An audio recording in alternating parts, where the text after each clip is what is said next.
Pour une autre édition de votre émission Le Monde des Mystères. Bonsoir à tous ceux qui nous regardent en ce moment et qui avaient choisi cette émission comme la vôtre. Alors ce soir, nous allons parler d'un certain nombre de sujets en revenant en arrière de temps à autre sur ce que vous avez déjà suivi parce que nous devons faire un lien entre les émissions antérieures et celles d'aujourd'hui. Nous allons donc parler de la sorcellerie, bien sûr, mais nous allons parler plus particulièrement de la magie. Nous parlons de la magie et nous essayons de décrire comment ça se passe, la magie, parce que c'est un mot miracle qu'on utilise tout le temps et bien sûr sans savoir qu'est-ce que c'est. Tout de suite, nous avons à vous présenter les différentes articulations de ce soir. C'est que nous n'avons qu'une seule page, qui est l'articulation principale. Bonsoir, Emmanuel Biga. Bonsoir, professeur. Qui m'accompagne ce soir. Nous sommes en entretien, bien entendu. C'est une émission assez spéciale, bien sûr, parce que quand on est modéré, ce n'est pas comme quand on est en entretien. Tout à fait. Voilà. Alors, très rapidement, nous entrons dans le sujet du jour, du moins.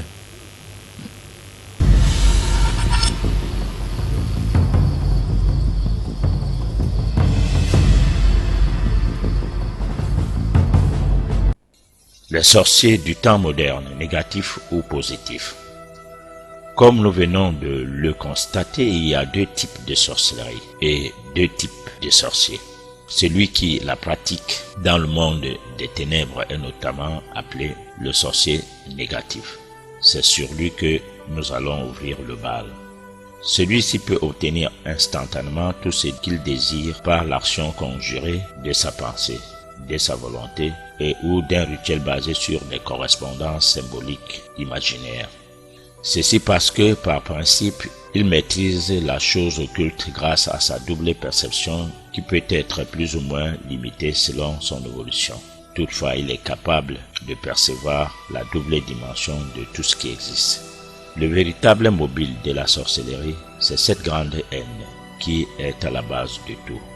Du temps moderne, avec la matérialisation de l'existence de tout un chacun, la course à l'argent, la concurrence où tout est devenu compétition, cela a accéléré plus l'abandon des vertus ou des bonnes manières au profit de la jalousie, de l'avidité, de la haine.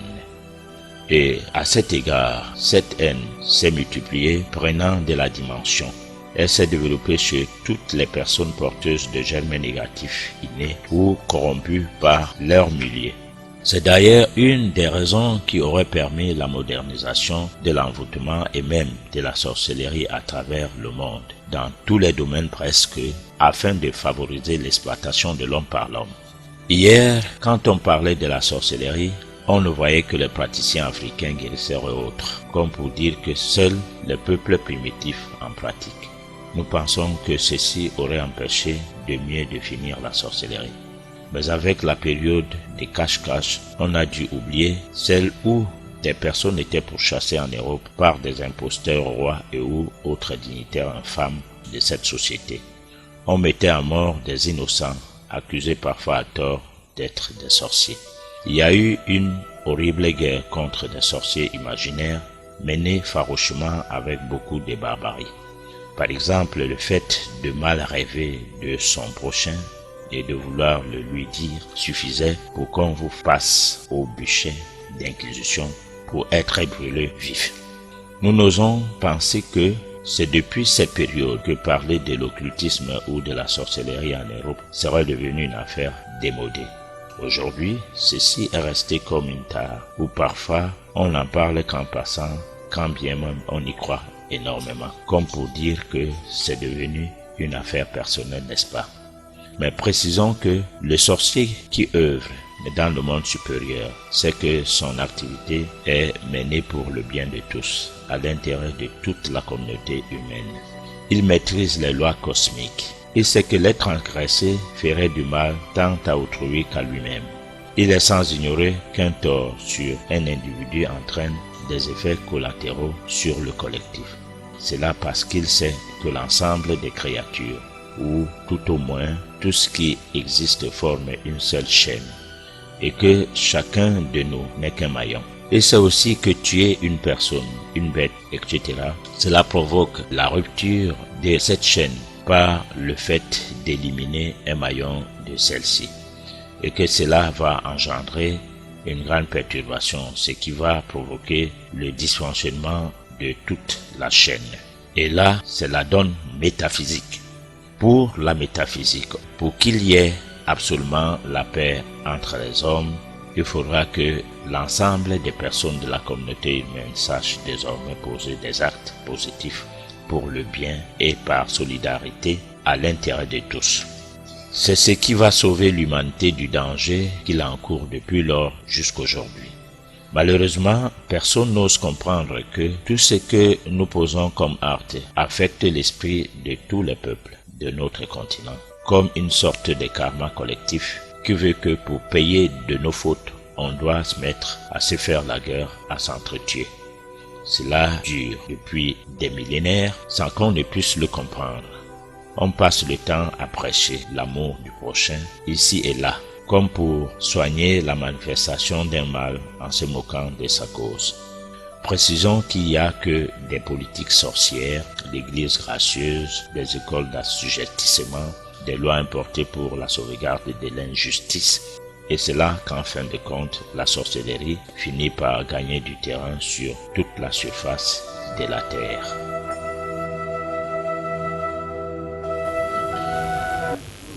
Alors tout ce que l'homme fait, tout ce que nous faisons, c'est pour le mal. On dirait que l'inné en nous voudrait que nous ayons des guides. C'est-à-dire on est plus du côté négatif que du côté positif. Et cela se remarque dès le bas âge. Les enfants sont moins portés à faire des choses qui sont bien, beaucoup plus que des choses qui ne sont pas bien. Donc il faut tout le temps que les parents veillent sur eux. Alors Emmanuel, dans l'entretien que nous avons ce soir, nous avons parlé de la sorcellerie comme d'habitude. Et là, on a essayé de définir la sorcellerie. Je ne sais pas la réaction portée à cela, s'il faille que je réponde encore plus. Donc, je pense que, professeur, ce qui est important, à mon avis, à ce stade de l'émission, c'est-à-dire au tout début, c'est de redéfinir ce qu'on entend par magie, ce qu'on entend par sorcellerie, puisque nous savons que, par exemple, si je prends le terme magie, il y a plusieurs acceptions. Ce qu'on entend par magie, parce que pour certains, quand on dit magie, on parle de la sorcellerie. Quand on parle de magie, même, il y a de la magie dans le spectacle. Est-ce que c'est de ça qu'on parle, etc., etc. Ouais. Disons, avant que de n'introduire l'élément préparé pour la magie, mais la question est un élément précurseur pour pouvoir bien revenir sur la sorcellerie, pour porter la différence qu'il y a entre la sorcellerie en tant que un mécanisme, un quelconque mécanisme qui ne dit pas son nom, qui est lié à la haine, qui est aussi lié à la jalousie et qui est aussi lié à la médisance, à la calomnie, à tout ce qui porte atteinte à autrui parce que on pense lui être, disons, on cherche à nuire. Alors, tout cela, c'est toujours une certaine forme de magie qu'on appellerait la magie noire. Donc, une magie pas gentille. Ici, il ne s'agit pas de la magie des Noirs, mais de la magie aux pratiques ténébreuses, parce que ça se fait dans le but de nuire, d'embêter, de détruire, ou de se sentir joyeux d'avoir fait du mal à quelqu'un et qu'on s'est porté à faire ainsi, à le faire simplement parce que c'est ce qui semble être plus plaisant pour la personne qui pratique cette sorcellerie en question. Donc c'est un peu pour dire que la sorcellerie ne relève pas forcément de la magie, mais beaucoup plus d'un déportement, d'une façon de se transposer, d'une façon de quitter soi-même ou bien de développer une autre forme de doubler de soi pour atteindre un but. Alors que dans les pratiques de l'envoûtement, on peut dire qu'il y a un problème de magie noire. Voilà. Donc, la magie noire serait donc cette partie malfaisante de la magie. Tout à fait. Donc, en sachant que quand on dit magie noire, ça veut dire qu'il y a une magie blanche. Tout à Qui fait. serait, elle, c'est comme il y a la mauvaise sorcellerie et la bonne. La mauvaise, c'est lorsque on a envie de faire du mal ou on fait même du mal à autrui, expressément, comme un prédateur qui tombe sur sa proie et se met à dévorer celle-ci. Alors, c'est comme ça aussi la magie noire. La sorcellerie blanche, c'est une sorcellerie qui permet d'atteindre un niveau élevé sur le plan créatif, donc technologique. Parce qu'il faut dire une chose, l'évolution du monde va dans un sens pluridimensionnel, donc polaire. Pôle gauche, on dirait c'est la magie noire, et pôle droite, la magie blanche, ou sorcellerie noire, sorcellerie blanche. Alors tout ce qui permet de développer le monde aujourd'hui sur le plan matériel passe par la magie. D'où les connaissances métaphysiques permettent à tout un chacun de savoir utiliser cette magie positive à l'intérêt de tous. Par exemple, si on est en train de créer des outils dans le cadre médical pour pouvoir résoudre un certain nombre de problèmes, le cas de parler des prothèses, pour ce qui est des dents, les yeux, les os. Alors, c'est une autre dimension qui part de l'Égypte ancienne lorsque, pour la première fois, on décide de faire des opérations chirurgicales. Alors, à cette époque, on découvre le corps humain pour ceux qui y vont pour la première fois aussi. Mais pour les Égyptiens, il n'y a pas de cette époque. Il n'est pas question de la magie, il est question d'une pratique qu'ils ont eue, soit par révélation, soit par une formation, mais disons de manière métaphysique.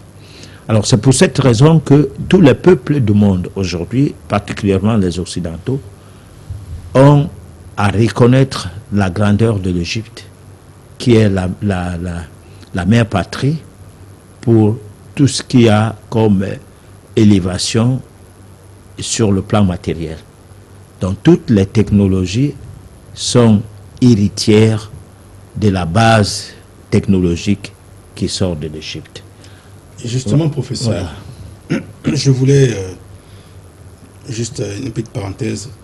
Pourquoi quand c'est malfaisant, on dit noir? Ben oui, parce que nous avons été colonisés. Alors celui qui nous a colonisés était Dieu. Quand nous on était petits dans les églises, on croyait que Dieu est blanc. Parce que d'abord, c'est Dieu qui était à la croix, pardon, c'est le blanc qui était à la croix en face de nous. Et son frère, le blanc, nous prêchait Dieu.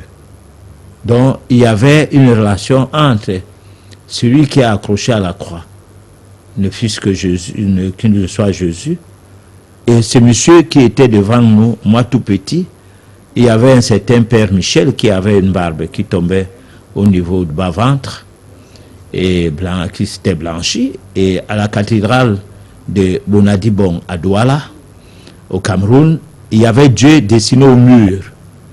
Et ce Dieu-là, sa barbe prenait la largeur du mur comme ça là. Un vieux monsieur, très blanc. Alors ça a stigmatisé les Noirs que nous avons été, au point où nous-mêmes, on a fini par croire que tout ce qui est diable, c'est noir. Tout ce qui est blanc, c'est Dieu. Donc tout ce qui est Dieu est blanc. Alors avant qu'on ne comprenne que le blanc fait aussi caca, il fait pipi, la voiture peut le cogner et il meurt, il fait aussi des accidents comme tout le monde, il tombe malade. Il a fallu du temps. Hein? Alors, il faut comprendre, donc c'est ça l'effet de la colonisation. Et là, on comprend pourquoi, jusqu'aujourd'hui, nous sommes sous l'emprise d'un certain nombre de choses qui ne sont pas de nous, mais dont nous partageons le quotidien avec, comme si c'est nous qui avons réalisé cela. Pour ne pas dire comme si cela ne nous a pas été dit. Voilà. Alors, j'ai juste une idée qui me traverse l'esprit. Puisque vous parlez de l'Égypte, et on a parlé tout à l'heure de la magie blanche, de la magie noire, on a parlé du côté malfaisant de l'être humain, mais moi je pense que l'être humain n'est pas que malfaisant, c'est-à-dire c'est une lutte perpétuelle entre le diable et le bon esprit, et ça me fait penser également à la lutte tous les jours dans l'Égypte, dans la mythologie égyptienne, entre Horus et le soleil, qui le soir Horus gagne et puis le matin le soleil gagne. Ouais, et je crois donc que c'est une lutte perpétuelle en nous, c'est-à-dire voilà. Et voilà. Oui, c'est ma réaction. Oui, bon, disons, en réalité, cette lutte en nous, c'est pas sous deux angles.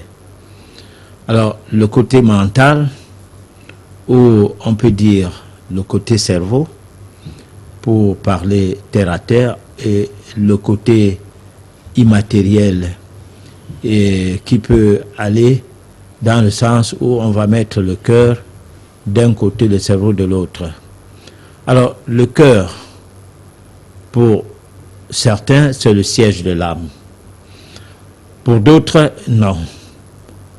Les rapports qu'il y a entre la glande pinéale, ou alors le troisième œil, et la glande pituitaire, en corrélation avec la glande du cœur, dans le thymus, cette relation fait en sorte que ce que nous pensons et la réaction de notre cœur quand il y a un problème, surtout inhumain, ne semble pas être perçu. C'est-à-dire les gens ne font pas la différence entre le battement du cœur qui change lorsque quelqu'un est dans une situation où il y a peut-être quelque chose de mélancolique. Il confond les idées qu'il peut avoir face à ces problèmes parce que avant que le cœur ne réagisse, le cerveau s'est d'abord approprié du problème, c'est-à-dire a dû l'interpréter. Mais au fait, même quand on fait du mal à quelqu'un qu'on n'aime pas, la première réaction peut être « Ok, il a eu ». Mais en arrière-plan, il y a comme un arrière-goût de mécontentement du fait que le danger soit arrivé à son ennemi. pour celui qui n'a pas été à la base de ce danger, de cet accident, il a quand même quelques remous en disant tout sauf ça. Alors parce que le cœur est le siège de l'âme et l'âme c'est Dieu en nous. Voilà. Alors, je retrouve là le naturopathe que vous êtes. C'est-à-dire, l'homme, votre vision de l'être humain, c'est aussi bien le côté physique, puisque vous avez parlé de glandes, et le côté occulte. Ça me permet de réagir sur un élément, c'est-à-dire sur un aspect qui est passé tout à l'heure dans l'élément que la relation nous a envoyé. Vous avez parlé de correspondance symbolique. Alors, qu'est-ce que ça coûte? Alors, disons que, vous savez, les églises sont héritières d'un symbolisme qui est très ancien. On parlait de la polarité, la dualité, c'est-à-dire ce qui est binaire, qui est double. Comme pour dire, il n'y a pas n'a pas qu'un seul côté de la chose. C'est-à-dire quand on voit quelqu'un de face, on est censé ne pas voir son dos. S'il a une bosse, il y a des risques qu'on ne le sache. Et pourtant, nos yeux sont censés tout voir au moment où on est en face d'une personne. Alors, maintenant, il y a un autre aspect trinaire qui parle de la Trinité, donc l'élément 3.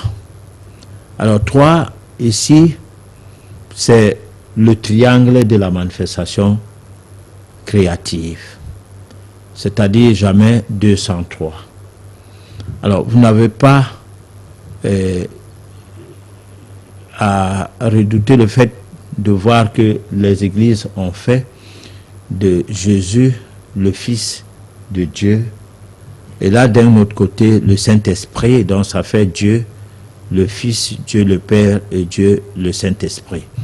Alors ce Dieu qui fait un Dieu un, nous tombons à l'unicité.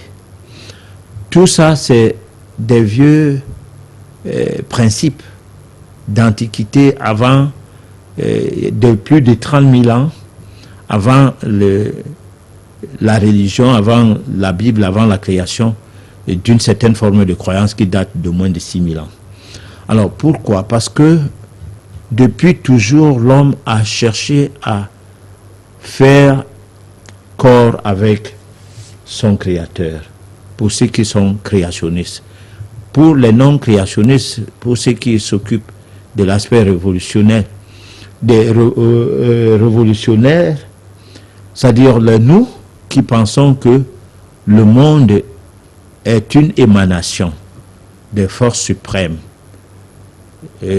parmi lesquelles l'absolu étant la force supérieure qui régit toutes les lois de la nature et dans tous les aspects. Alors l'homme a essayé d'étudier 4 aspects de ces lois. Il part donc de 3 aspects qui lui donnent la Trinité et qui lui permet de savoir que s'il veut faire la paix avec lui-même et réintégrer la source, c'est-à-dire connaître la véritable résurrection, pas la résurrection pour monter au ciel et aller attendre juger les vivants et les morts le moment venu, mais une résurrection où on porte le corps de la gloire, on ne renaît plus jamais, et là on fait corps des archanges ou c'est pas moi quoi, pour aider, guider les créatures entre guillemets, mais tout ce qui existe, tant de telle planète ou de telle autre. Parce que si nous sommes sur la planète Terre, notre mission pour le moment concerne cette planète. Alors, quand on entre dans l'astral, après la mort, on peut attendre 500 ans pour renaître, comme on peut renaître le mois prochain, après qu'on soit décédé. Nous le verrons lorsque nous parlerons de la réincarnation, comment ça se passe, la vie après la mort. Mais pour essayer d'expliquer les différentes lois qui partent de la loi 1, 2, 3, 4, parlant des 4 éléments créatifs, nous constatons que nous avons là une étude qui nous permet de savoir la base de tout ce qui existe. Ça n'existerait pour notre planète, la Terre, ça n'existerait que sur la manifestation de l'air, la manifestation de l'eau, la manifestation de la terre et la manifestation du feu. Alors, même pour soigner les gens, on doit tenir compte de ces 4 éléments pour pouvoir voir l'homme dans sa dimension réelle. Et là, à partir de là, on fait dans la médecine globale. On n'est pas mis de côté certains aspects. Et c'est pourquoi il serait plausible de voir la chose en profondeur, parce que lorsqu'on agit sur certains cas de maladie, on ne voit qu'un problème physique, c'est-à-dire les cellules. On peut voir la circulation du sang, on peut voir les cailloux, qu'on va donner un nom, dans le cadre d'une certaine médecine qui s'occupe de la chirurgie. On va dire que ce caillou, il faut qu'on l'enlève, qu'on le mette de côté et qu'on permette à ce que le sang circule normalement, mais on ne cherche pas à savoir comment utiliser des méthodes simples pour que le corps se libère de ces déchets-là. Alors, mais sur le plan métaphysique, le fait de prendre l'homme dans les 4 dimensions, c'est où se trouve le sang, quels sont les différents composants du sang, au-delà de ce que les appareils peuvent voir. Il y a de l'énergie qui circule dans notre corps, une énergie électromagnétique qui est en relation avec le cordon d'argent, c'est-à-dire la relation entre l'homme et l'univers. Se passe comme la relation de l'enfant et la mère. Parce que l'enfant et la mère, c'est le cordon ombilical. L'homme, grand H, avec sa relation avec l'univers, c'est le cordon d'argent qui nous lie.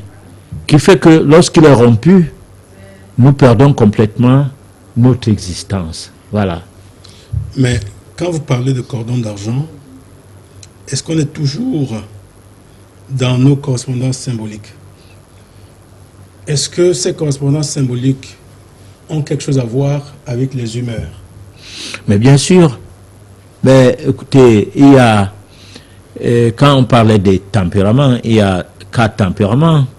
Il y a Bélier, et qui est régi, tout moins, et qui reprend ici le fonctionnement du foie. Quand on parle de Bélier, on a le fonctionnement du foie. Quelqu'un va dire, par exemple, ne fais pas que ma bile monte. Alors donc, là, on peut déjà savoir que celui-là qui aime trop parler de sa bile qui ne doit pas monter, donc qui ne veut pas qu'on le fâche, il est d'un tempérament bilier. Alors, c'est ainsi qu'on va tomber aussi au tempérament nerveux. Et là, ce n'est pas nerveux parce qu'il va bagarrer. Non, c'est les nerfs. En fait, le mécanisme, le fonctionnement des nerfs. Parce que là, j'ai parlé du fonctionnement du foie. Bon, l'autre, il sera dans un tempérament sanguin. Ici, c'est le cœur. Ça n'a rien à voir que le sang va couler absolument. Donc, et quand on va nerveux, bilier, nerveux, lymphatique, sanguin et tout ça, ça explique l'homme dans son fondament même. Et si on soigne les gens en tenant compte de ça, par exemple, si on a fait un diagnostic, le premier diagnostic à faire, c'est de savoir de quel tempérament quelqu'un se situerait.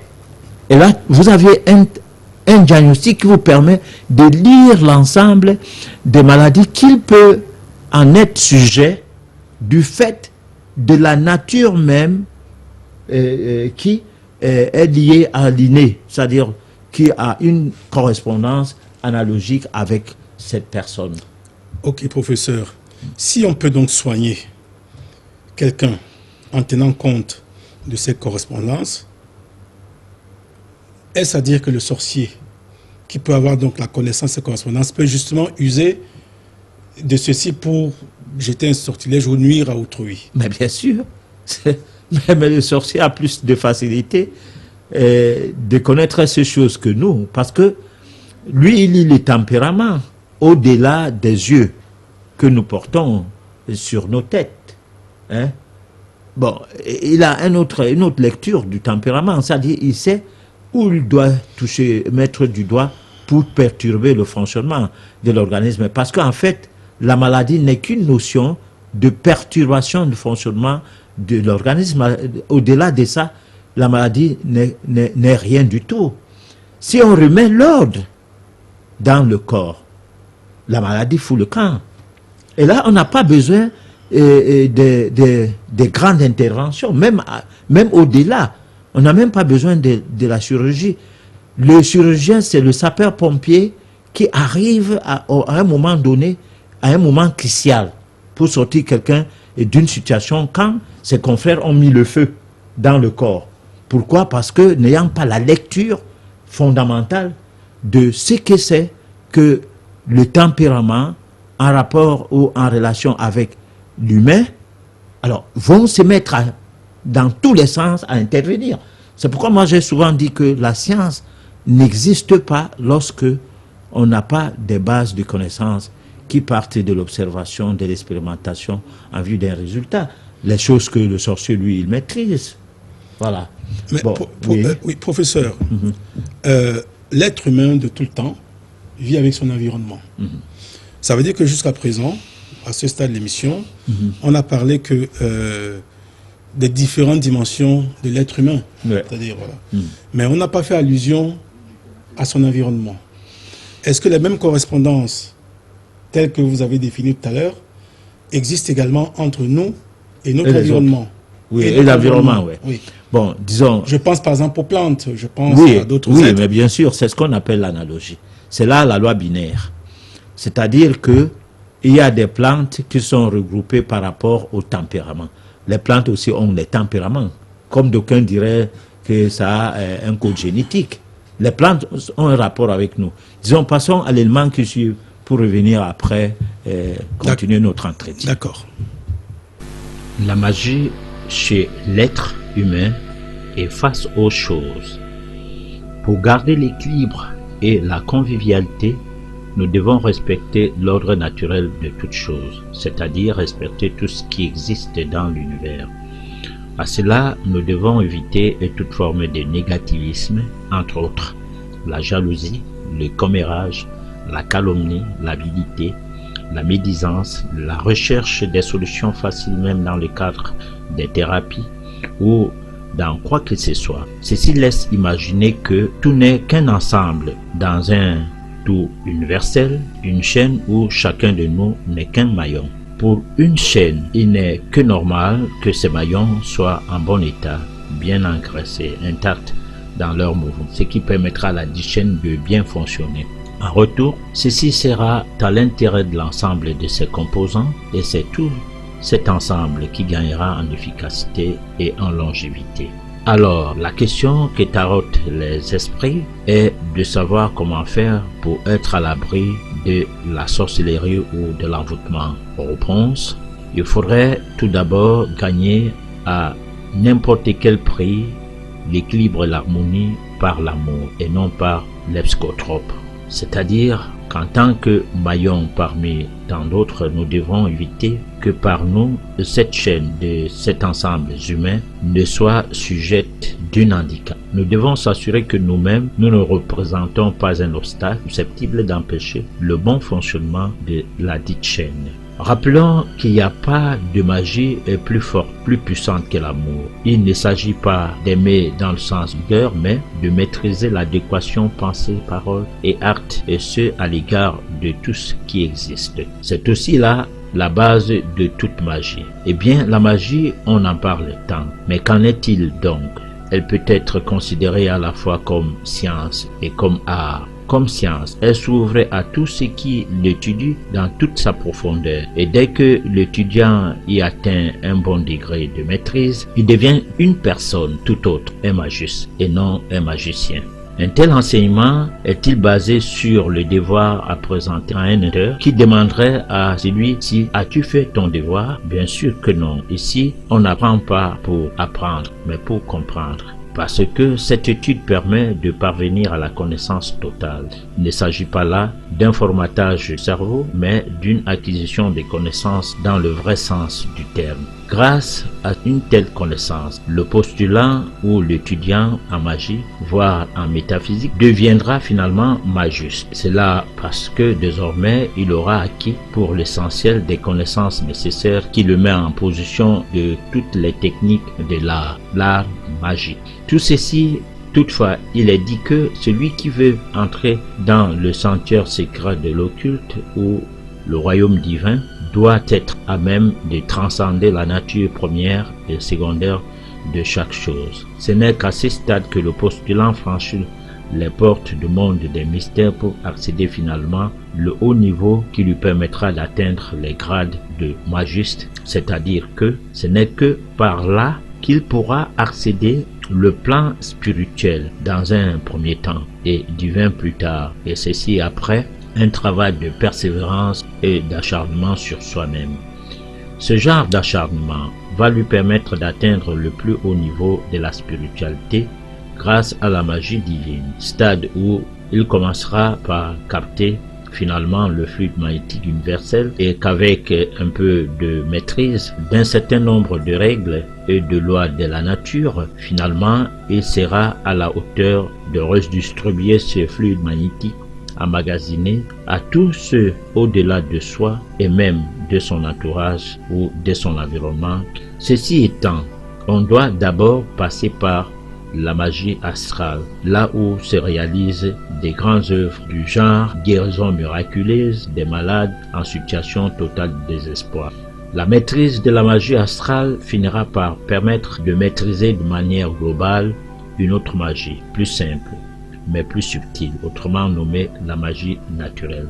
Celle-ci est un arbre qui cache la forêt dans notre quotidien. On ne la palpe que dans la pratique de la médecine naturelle, une médecine de santé par la nature, totalement opposée à la médecine capitaliste, officialisée par le business, inhumaine car se traduisant en une sorte de science sans âme, car elle ne respecte aucune loi de la nature, elle agit même en opposition des lois de Dieu. Tout cela parce qu'elle manque de connaissances spirituelles concernant la nature de la loi de l'auto-guérison par exemple. Une loi pourtant extraordinaire à l'intérêt de chaque organisme vivant. Toutes ces magies n'ont pas de rapport avec la sorcellerie négative dont on parle souvent dans la rue. Il s'agit de maîtriser ce que cache l'univers qui serait de l'astral collectif, autrement appelé le grand agent magique. C'est ce que ceux qui versent dans l'hermétisme ont nommé le médiateur plastique universel, un réceptacle commun des mouvements et des formes, des énergies fluidiques et de la force naturelle. Ce vaste éclaircissement que nous venons de faire nous conduit dans une autre explication, voire dans le but de savoir comment se passent les choses entre deux individus donnés. Lorsque l'un d'entre eux se décide de pratiquer de la sorcellerie ou de la magie noire contre l'autre, c'est-à-dire de haïr à fond et sans relâche son semblable, jusqu'à voir sa vie ruinée.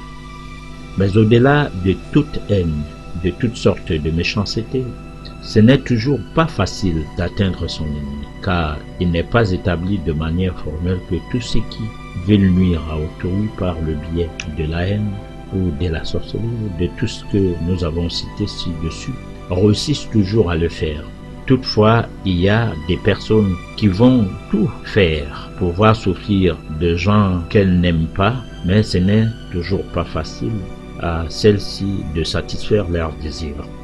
Certains d'entre eux sont même obligés de demander de l'aide ailleurs, chez un féticheur par exemple, mais jusque-là sans aucune suite.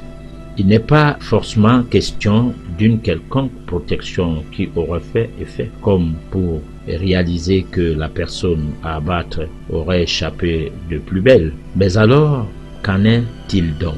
C'est ce que nous allons voir par la suite grâce à cette analyse approfondie de la chose occulte, en traversant tous les paramètres de la nature des choses par l'étude des tenants et des aboutissants de celle-ci.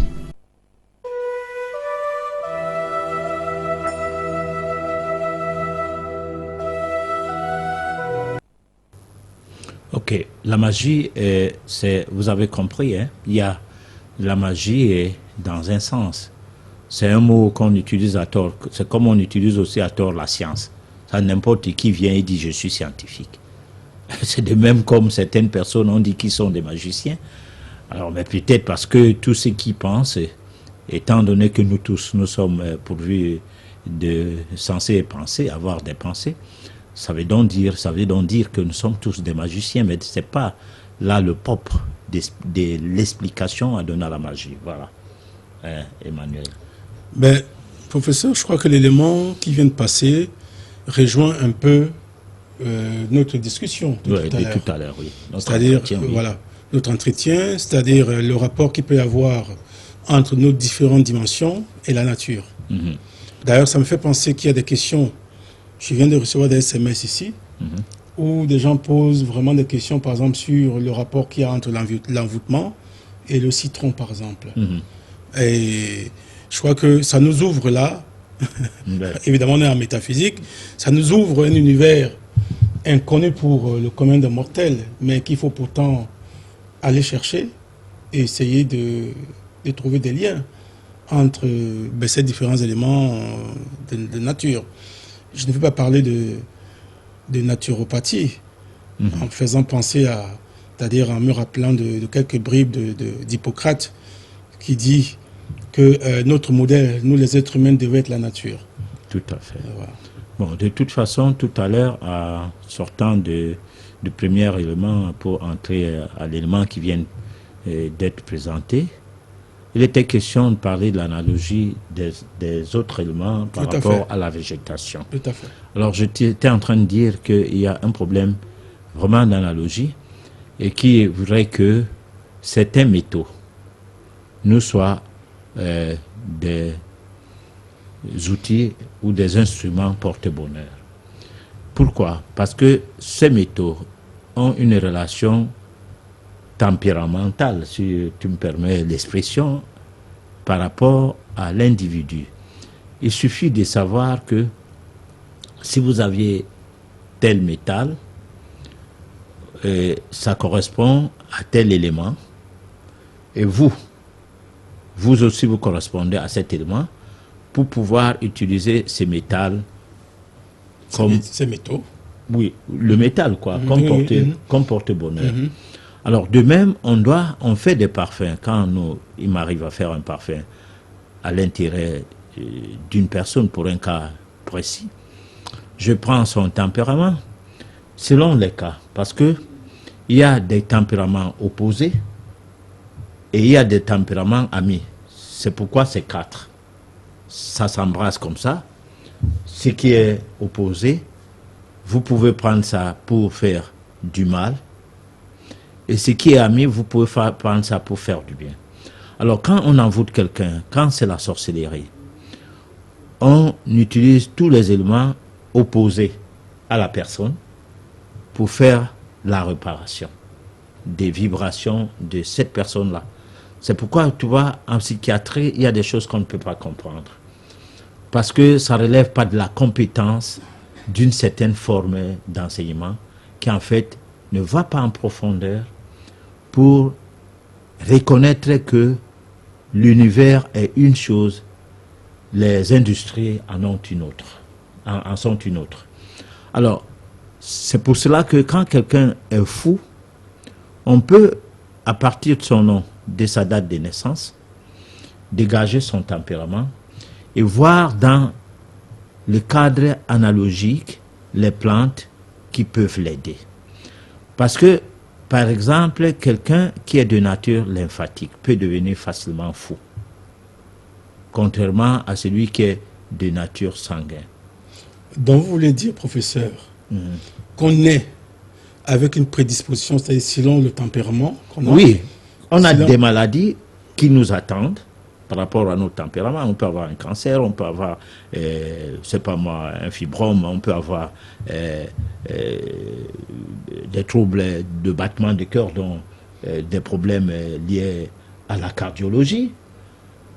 Et de même, comme on peut toujours, on ne peut pas que avoir des choses qui sont mauvaises, Bien sûr. mais aussi des bonnes choses. Par exemple, la chance, entre guillemets, ce qu'on appellerait la chance, où on peut être très difficile à maudire. Pour ceux qui pensent que peut-être la malédiction n'existe pas, ça existe. Mais il y a des gens, comme l'élément tout à l'heure disait, que ce n'est pas parce que le sorcier est capable de tuer les gens qu'il va pouvoir tuer tout le monde. Non, il y a des gens que le sorcier ne peut pas tuer. Vous êtes donc en train de me dire qu'un naturopathe, lors d'une consultation, peut, à partir du tempérament du patient, deviner, c'est-à-dire être sur une piste. Mais c'est ce que Hippocrate faisait. C'est pourquoi nous pensons, on a toujours dit qu'Hippocrate était un naturopathe. Hippocrate soignait les gens sur la base des 4 éléments. C'était tellement simple que la science livresque, la science des laboratoires, la science de l'industrie pharmaceutique n'est pas d'accord que Hippocrate soit le modèle pour soigner les gens. Parce que, auquel cas, on ne se fera pas du beurre. Il n'y a pas d'industrie au monde qui se fait de l'argent comme l'industrie pharmaceutique. Alors, parce que c'est le seul endroit où on peut vendre n'importe quoi pour le peu qu'on a l'aval des autorités, hein, et présenter un bidon dossier en disant que c'est un dossier scientifique. Et dès que le médecin voit ces dossiers, il n'a pas été né, c'est-à-dire de l'amont jusqu'à son bureau, aucun cheminement ne le permet de vérifier ce qu'il lit. Mais ce qu'il y a, c'est que à partir de l'école, on lui a dit quand un dossier est présenté comme ça, c'est que le médicament est bon. Alors, il n'est parfois pas étonné, pour certains médecins, il n'est pas étonné que le médicament ne soit pas bon. Parce qu'il s'est dit, bon, mais attends, la maladie est incurable, on doit boire ce médicament à vie. Bon, pourtant, ce n'est pas là le problème.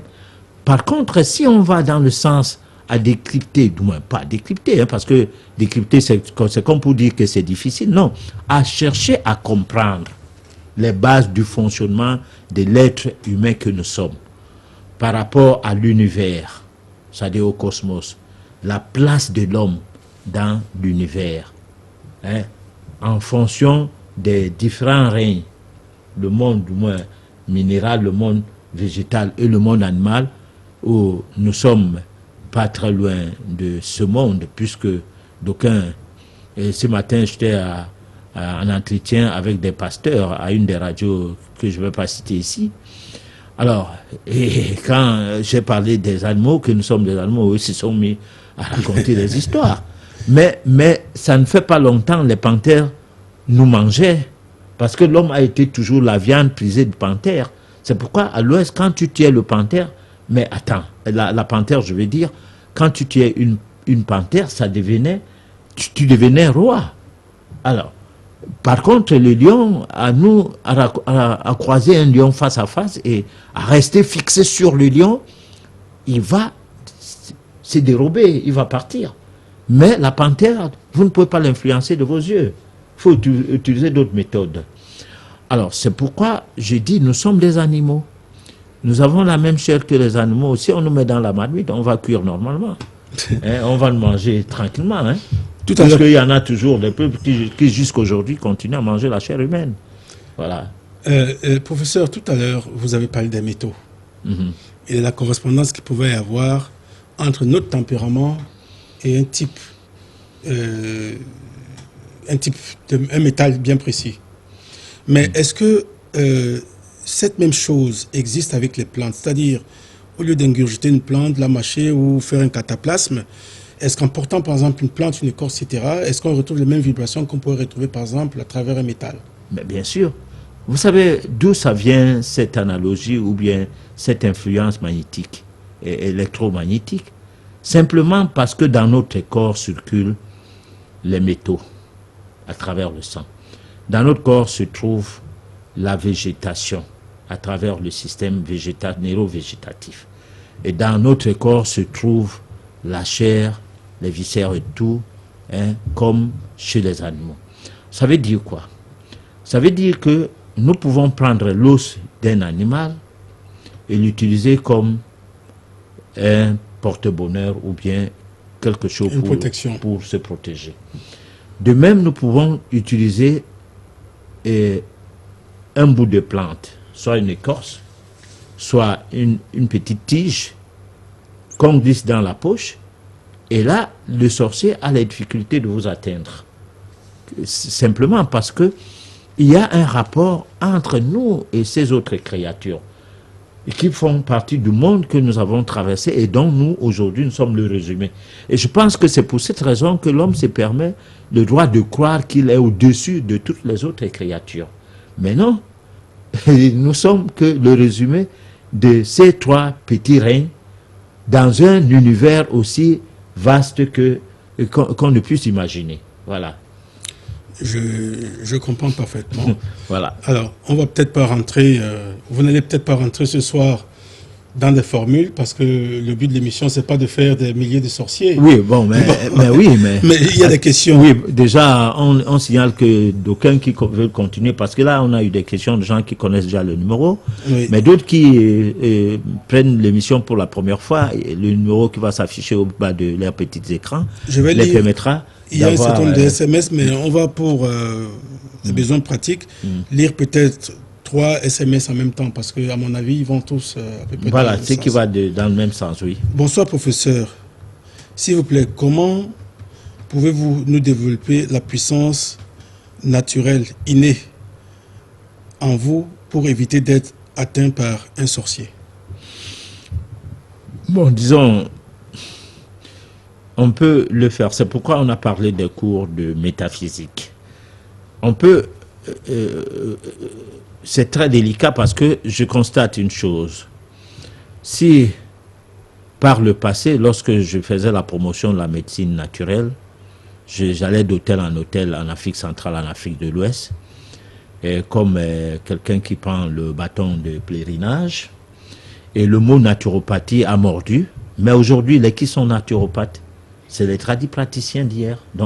Et là-dedans, les tradithérapeutes d'un côté, les tradipraticiens de l'autre côté. Parce que moi, j'établis une différence entre ces deux groupes de gens. Alors, si on demande à quelqu'un, qu'est-ce que c'est que la naturopathie? Il dit, mais c'est le plan médicinal, non?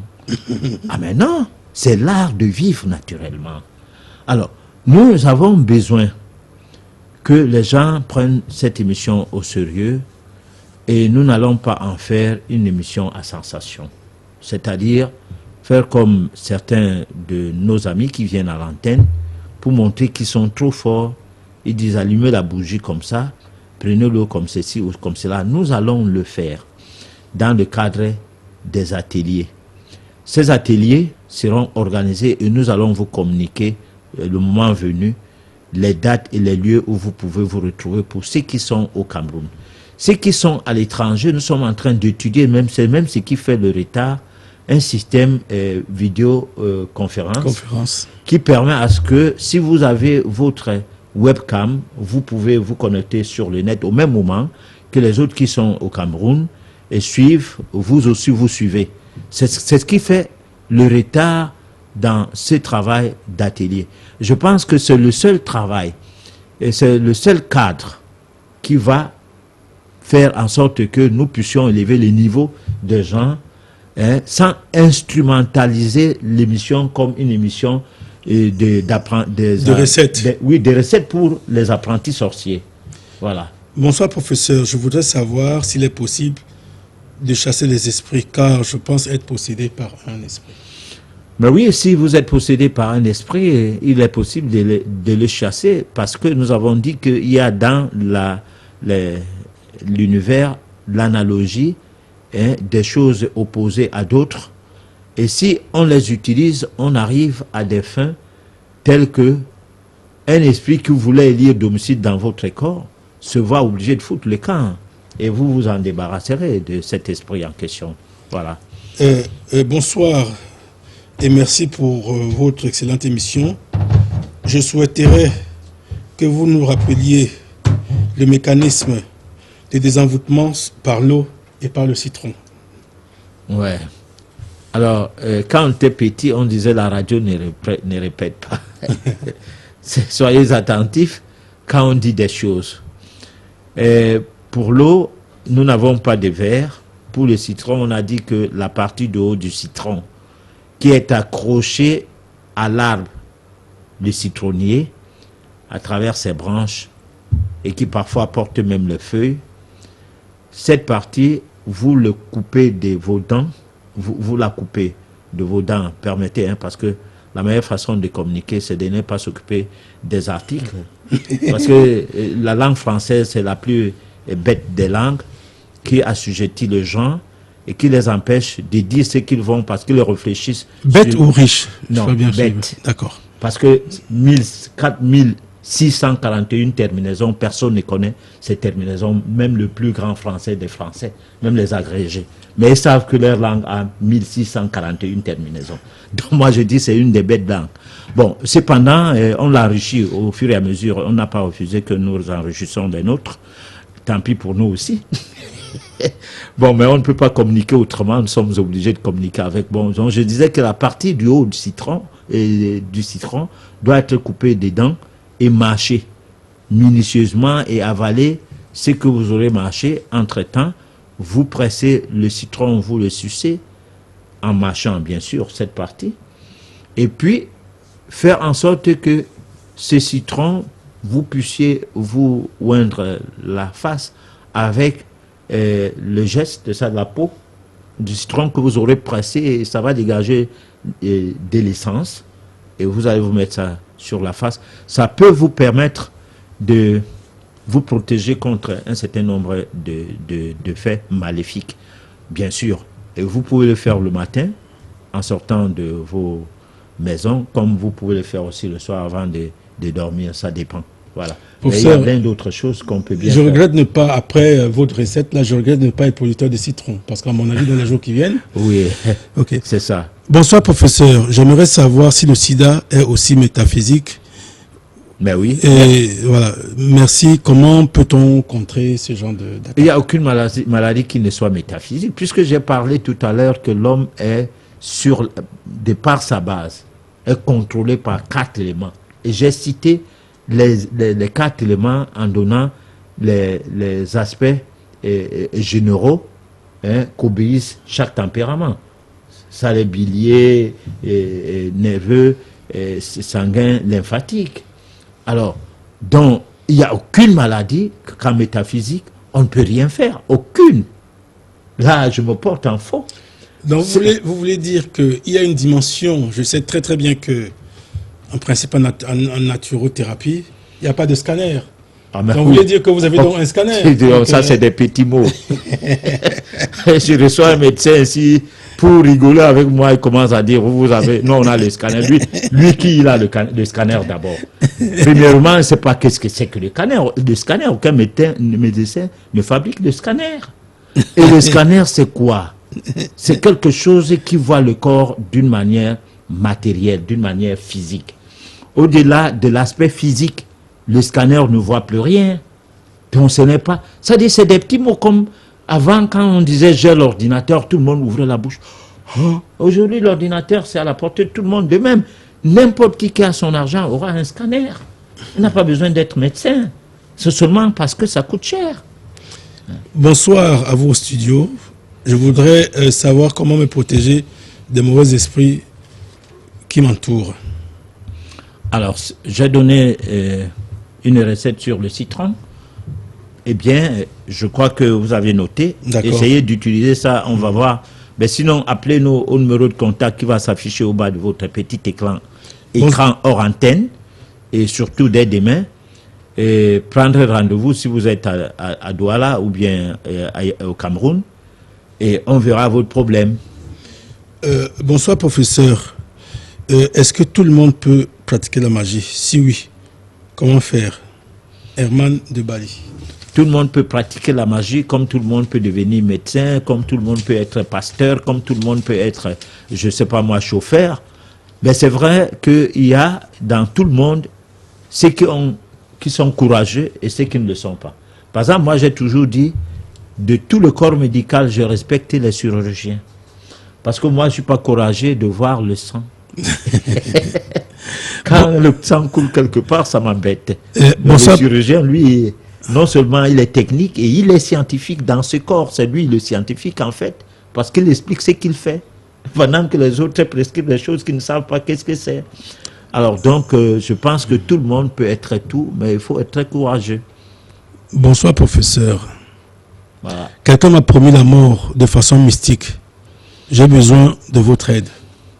Alors, Christian vous allez Léoné. nous appeler au bas, au numéro qui s'affiche au bas de votre petit écran. Et nous allons ensemble étudier le problème et voir si c'est évident que cette promesse n'est pas une manière de vous faire peur, tout simplement. Voilà. Bonsoir, professeur. S'il vous plaît, quand je me réveille le matin, je trouve des blessures sur mon corps. Qu'est-ce que ça veut dire?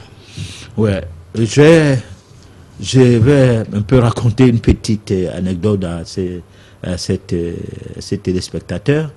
En réalité, j'ai eu des cas qui ont été suivis par des grands médecins en psychiatrie au Cameroun. Et à un moment donné, on m'amène les cas. Alors, je trouve, il y a eu un cas, par exemple, d'un enfant du lycée qui est venu un matin en me disant, voilà, ça dit, il vient, il commence à s'étirer, il dit, c'est ici.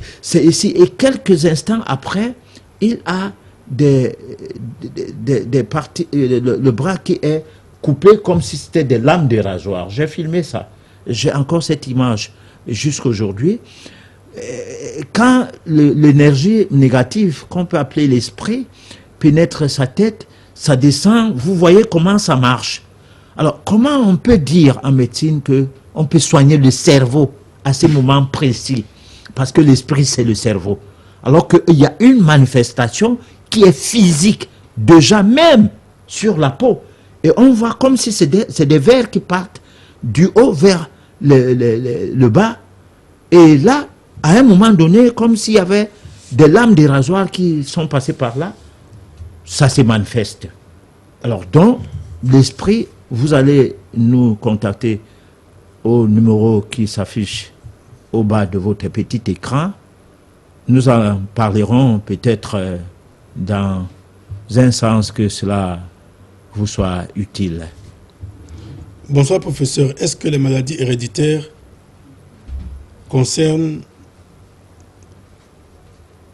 connaissent le même traitement?